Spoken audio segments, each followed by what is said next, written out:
Hey there, survivors. It's, Gabriel Blythe here.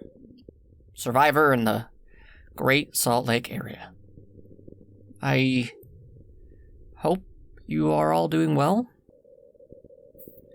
Still keeping up the good fight for everyone who is still cognizant.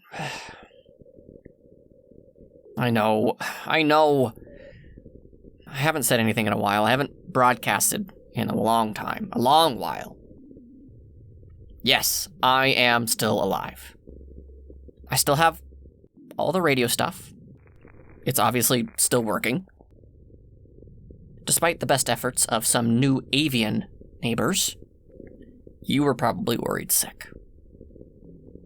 All this weekly talk for what feels like forever, and then poof, silence. Do you ever get in your head? You talk to someone new and you think, now's the time to be cool. Don't do anything stupid. You want to impress that person so much. You don't want to make the same mistakes you always make. And then when you let the real you slip through, they don't know who you truly are.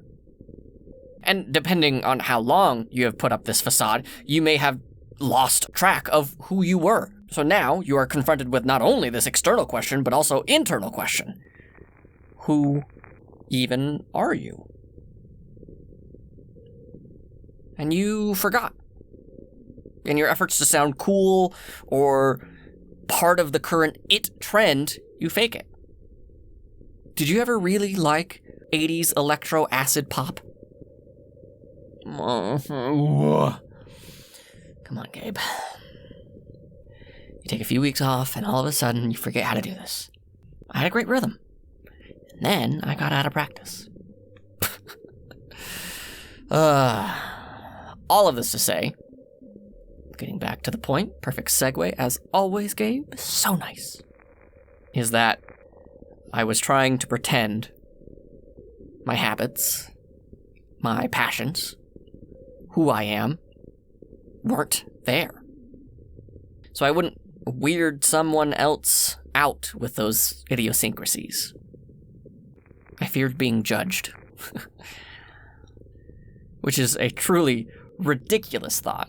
I mean, how many of you listen to me? I put everything on the line here, and you keep listening. I've had some really bad breakdowns that you have all heard. I learned a lot about myself and the world we live in now. All while on mic. So why would I let someone new judge me? Rambling again. If you are actively listening, there is someone new here. Someone who hasn't tried to knock me out and steal all of my supplies. So I'm gonna call that a huge win. Feels like an Olympic-size win, but a win nonetheless. There's another tangent there, but I'm trying to stay focused. I really am. She came into my hideout and kind of just shut in. I don't want to speak too much about her without her knowledge, you know. But when she came here and I wanted to seem so normal, I fell into a bad habit. I ignored myself. I ignored the pieces of me that made me, me. I didn't want to scare anyone off. So I'm working on myself,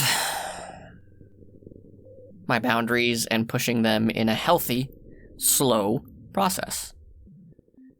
You would think the stuff comes easy, but hey, when you get a rifle butt to the head, you get a bit paranoid. I like to think you want to hear from this person. Maybe you are holding back. You, as your own lone survivor out there, don't want to come out to this single person talking to you right now because I might have built a trap. But if I hear another voice, you say to yourself, I'll journey out. 2 people can't keep up this lie. So I'll see if I can get them on mic. But first, I need to work on myself for a minute. Be honest with myself. I'm probably going to screw it up. But my screw-ups will only hurt at most, 2 people? And a bird or 2? But we don't count birds. I'll wrap this up.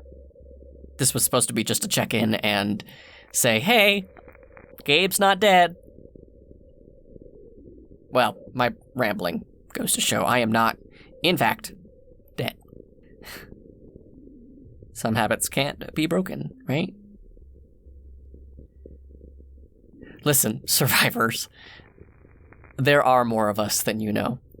People who fight every single day to survive. I'm proud of you for pushing on. If you want company, I'm still at the college, just off of State Street, midday to sundown. I'll be listening for any reply. You aren't alone out there. And you don't have to be.